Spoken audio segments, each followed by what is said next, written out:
About a sweater. This sweater in particular, and it's not actually that special of a sweater. Currently it's still in the bag, and I'll explain why it's in the bag in a minute. A few more minutes than just a minute, actually. But the really interesting thing about this sweater is I already have this sweater, and I wear this sweater quite often. And before I even got that sweater, I had this sweater. So it's not that special of a sweater at all. But the story that leads up to the sweater is, and that's the story I'm going to share with you today. And I want to start off by just saying that this is a story about the things you get and the things you give. The story starts back when I was in high school. In high school, I was some kind of a stud. And I lined a lot, if I don't mind saying so myself, I lined a lot of bird cages in the papers and all kinds of other critter cages.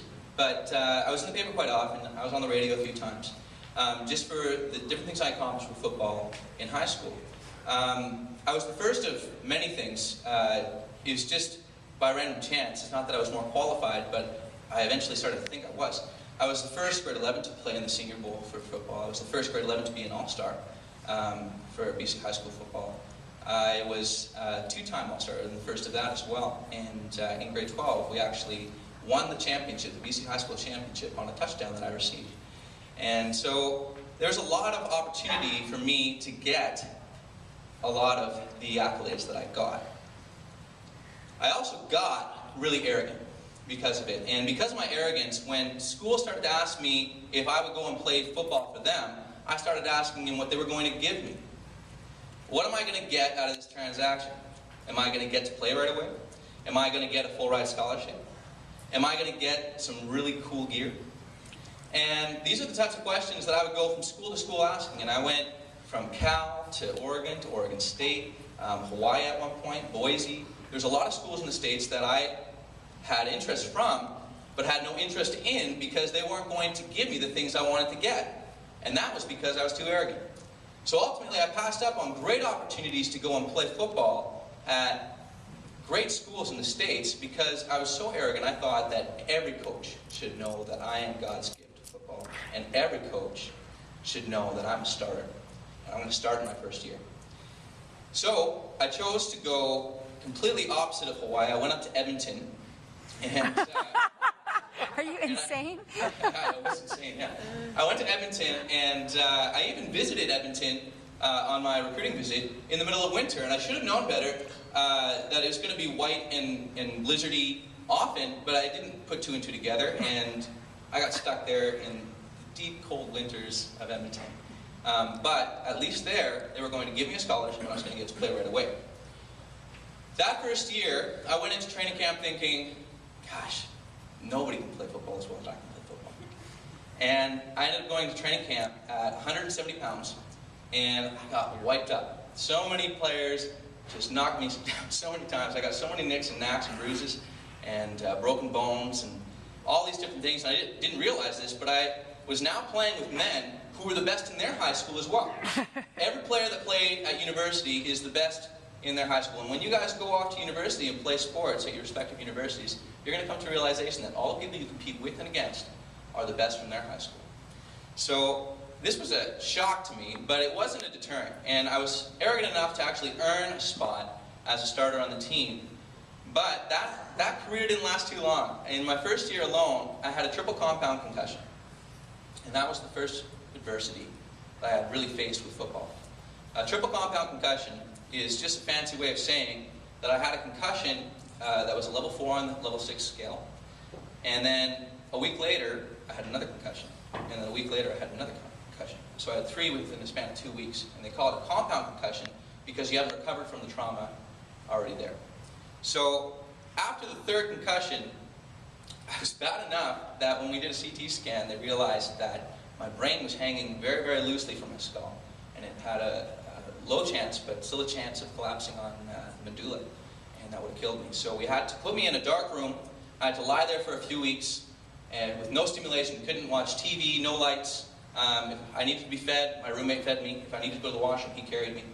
And it was a very debilitating time in my life, and very humbling, despite how arrogant I had become. That next year, I decided I'm going to show them. I'm going to get much bigger, much stronger, much faster. Nobody's going to hit me as hard as they hit me before. And I gained about 10 pounds, which wasn't much. This is about how much I weighed before when I was soaking wet. So I was 180 pounds now, and I thought, I'm going to take on this league. I'm going to do really, really well. And it was the first time that I played actually 4 consecutive games without an injury in the CIS. And I even got a touchdown at one point, and I had catches each game, and I was feeling really good about myself. But it was right in the 4th game that I got my 4th major concussion, and this one was actually a 5 on the 6-point scale. This one was one where the doctors told me, if you continue to play this, you won't be able to do things like other people can do things. It'll be very debilitating for you, and you could actually die in the next concussion. So he said, it's your choice. You can continue to play if you want, but we recommend that you stop. And at that point in time, I set aside my arrogance, and I said, I choose life. It was also that concussion where I lost the ability to read and write. So I had to take a recorder to class with me and record all of my lectures and then try to match the words to the sounds coming off the recorder so I could relearn how to make sense of the words. Because it wasn't an issue of knowing the alphabet. I could recite the alphabet backwards, forwards, and all different kinds of ways, but I couldn't look at a word and make sense of it. It wouldn't make sense to me, so I had to teach myself how to do that, which was just some academic adversity that I faced. After this, the greatest amount of adversity I had to face with retiring from football at such a young age, I was only 19, was that I didn't know what I was going to do with my life. All my life leading up to this point, I had defined myself by all the things I had gotten. I had gotten fame and press, and I had gotten all kinds of great friends, and I had gotten a lot of attention from my football. I had gotten scholarship from football. Anything that I had ever gotten came from football, and I defined myself by the things I got. And now I had nothing to define myself. So, being the vain, arrogant person I was, I decided to get into bodybuilding. And I did that for a year-long span, and I went from 180 pounds all the way to 260 pounds, and got really, really big, and eventually I just realized, what am I doing with myself? My neck couldn't fit into any of my shirts anymore. My arm sleeve cuffs. I stood in the mirror at one point. I was down in Australia at this point on a student exchange, and we had co-ed dorms. And so the washrooms were shared among the men and the women, and the common area were the sink areas. So I'm brushing my teeth, and a girl walks in. She may have been no different in shape than you. So she was an average-sized girl, and she walks in beside me, and I looked at the two of us in the mirror together, and I was, ugh, what is that?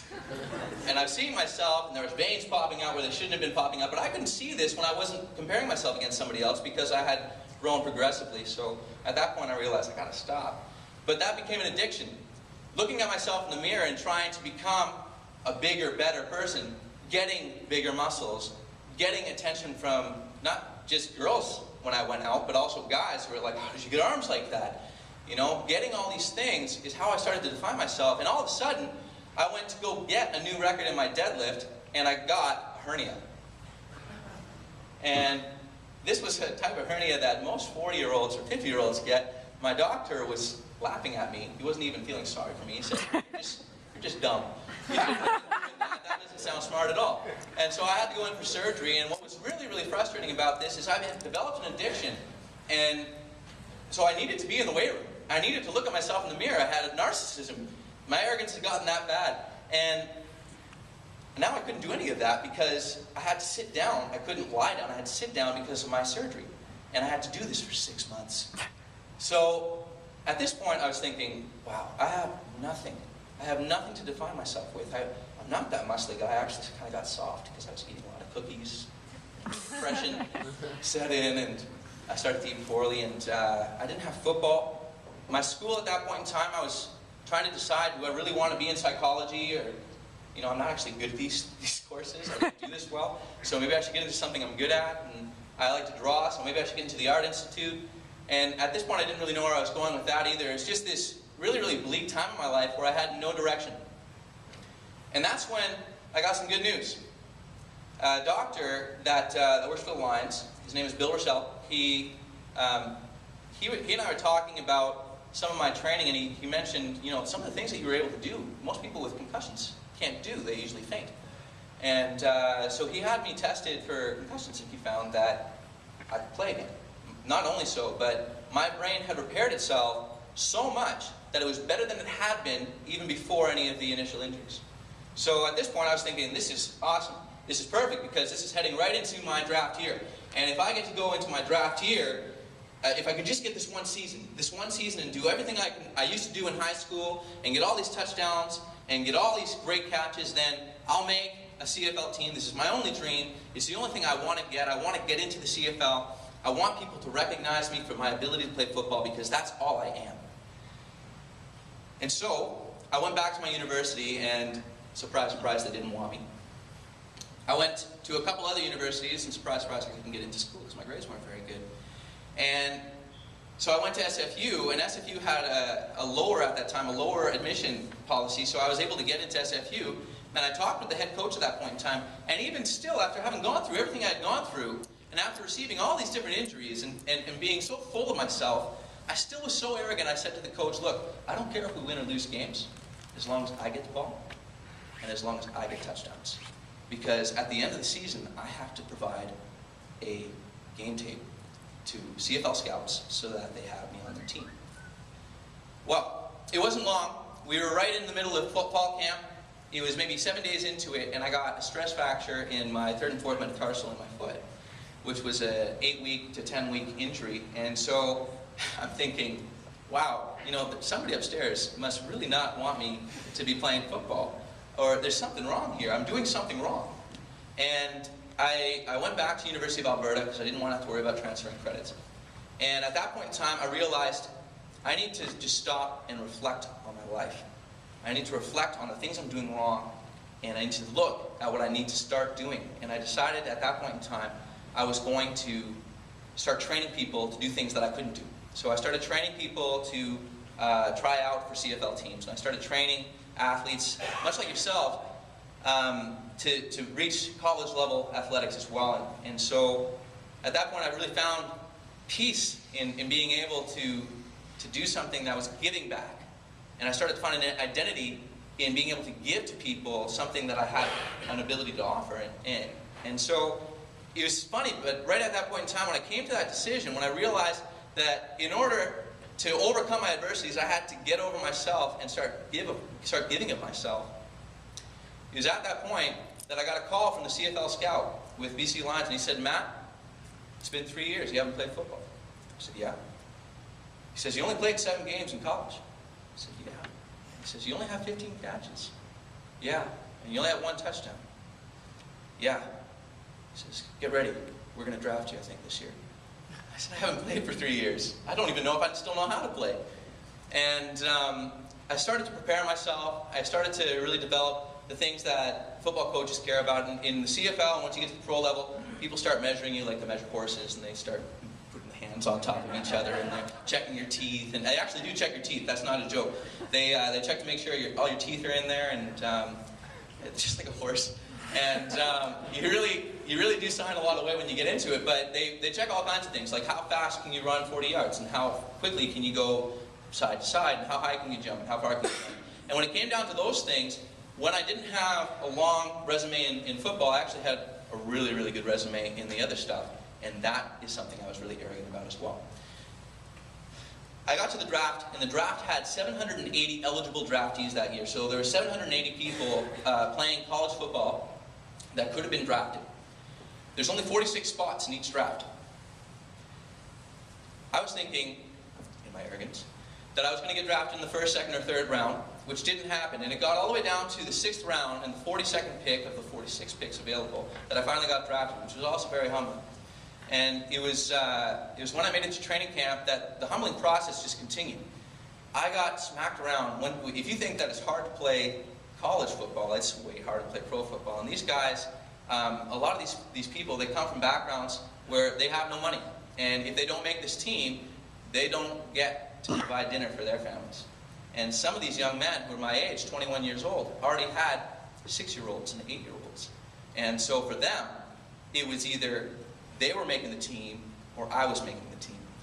And being in a 3 weeks of 2-a-days training camp where you're getting just slaughtered by all kinds of massive men, you start to really realize, what will it take for me to get through this? And at the end of it, I had made the team, but only conditionally. My manager came up and he said, Matt, we want you, but we want you to play as a territorial exemption, which basically means you have to play for a junior football team as well. So I had to do 2 practices a day for 3 months. I had to go to practice at 6 a.m. in the morning with BC Lions and do meetings and then practice, and then I had my weights, and then I had coaching engagements that I did myself, and then I went to another practice in the evening from 8 to 10 o'clock. I did this for 3 months and sustained all kinds of injuries, but because you're just a first year, there's no protection for you in your first year as far as injuries go. So if you get injured and it's bad enough that you have to stop playing, you get cut, which means that you're not playing football anymore. So I wasn't telling anybody about my injuries. And that became worse. And then I had a brand new car that I had just gotten. It had really cool doors, the Lambo doors, and a sunroof, and it was pretty fast. It was a cool car. That season, I totaled my car. It was just one thing after another. And then later in the season, on a ticket I had received a few years ago, I had my license suspended. So now I had to find a way to get into Surrey. I live in Abbotsford, to get to practice. And my only ride is with my dad. So I had to go to work with Dad to get to practice. And my dad goes to work at 3 a.m. in the morning. So my days start at 3 and they finish at 11. And so that became quite a bit of a challenge as well. And it was in the midst of all of these things happening that I eventually went to my mentor, Dave Clausen, and I said, Dave, man, I don't know if I got anything left in the tank. I can't do this anymore. And he said to me, Matt, everything you've been doing is about what you can get. Can you get on this team? Can you do this? Can you do that? And what about what you can give? You're here before anybody gets here. What can you offer the people that are in this locker room that nobody else can offer? What can you do in the practice that nobody else can do? And what can you do outside of the practice that no one else can do? And so I started to follow him around, and he brought me to a lot of speaking engagements where I started talking to elementary school students, and I realized I love that. I love talking to people. And then I went, we have a hot tub. I know it's hard life being a pro. We had a hot tub in the pro facility, and we'd sit around. And I could sit around with all the guys, and I could talk to them about their problems. And I realized there was one guy on our team, he had 2 kids. He was on the practice roster. Practice roster makes less than the custodian at the BC Lions facility. So if you're making that, you can't support a family. Unfortunately, it's actually less than a lot of minimum wage in a lot of places. So you can't support a family, and what he was doing is he was sending his whole check back to Texas to his wife and kids. So he wasn't eating. He wasn't eating at all. And when I heard this, I realized I use my check on Starbucks just so I can wake up, and I don't need it. So I gave him my check so he could get groceries. And I started realizing, wow, this is something I actually enjoy doing. I enjoy integrating myself in other people's lives. And I started to define myself completely differently, because it's not about what you get. What you get can never define you. It's about what you give. What you give is what can define you, because what you can get taken away. You can lose your ability to play. That's something that you get. You can lose the fame. You can lose the money. You can lose the championship ring. You can lose the championship. Those are things you get. But it's the things that you give that really define who you are as a person. You can give it your all. You can give of yourself. And it's not just the positive things that you give that define you. It's some of the negative things as well. Like giving up. That defines who you are as a person as well. And although giving up is sometimes turned to be a bad thing, giving up things that you need to give up can also define you. Like giving up the group of friends that's holding you back. Or giving up a lifestyle that's not going to promote the kind of lifestyle you want to live. And when I started to realize that I was defined by all the things that I was giving and could give, I started to take a look at different things that had to do with giving. And I realized that I had a lot of gifts.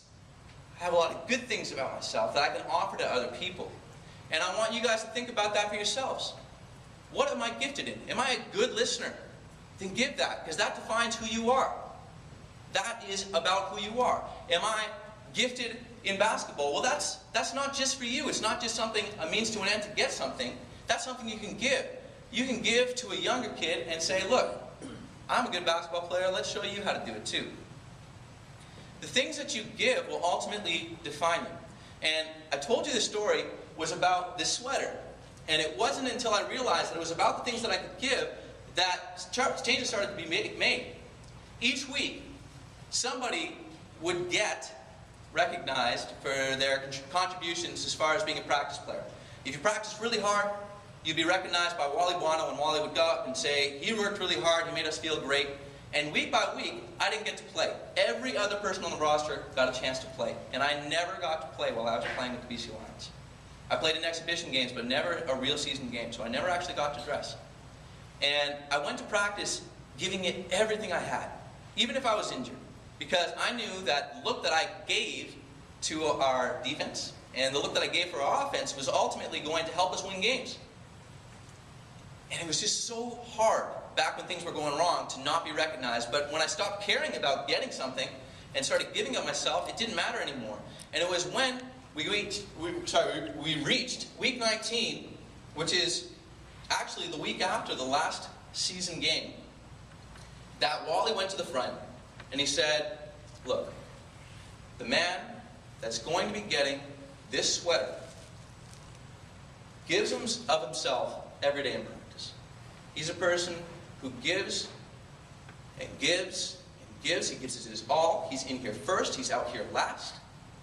He's a person who looks at his teammates and wonders, how can I give to that person more? And when I wasn't expecting to get anything, I didn't really think he was talking about me because I hadn't gotten anything all season. And then he said my name, and what this represents is not something I got. It's a gift.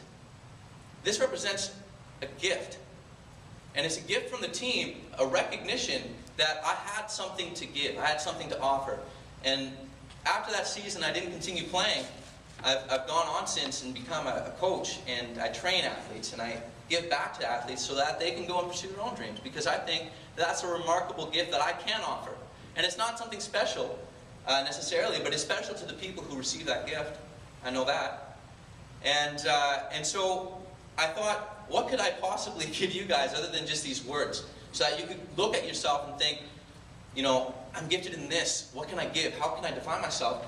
And afterwards, if you'd like to come and talk to me and meet both myself and Kelsey. Kelsey Adrian is with me today. She played on the women's national basketball team. She'd be happy to speak to any of you guys. I have these little pamphlets, and the pamphlets have a web address. And they'll take you to a workbook that I wrote. And you guys can get that for free. It's a workbook that leads you through how to set goals, how to establish productivity in your life, and how to gain progress as well. So if you guys want a copy of that, come see me after, and that's going to be my gift to you, because that's just something I would love for you guys to have.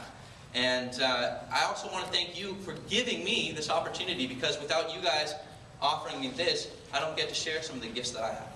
And you've been wonderful listeners, and I thank you very much for having me here. Thank you.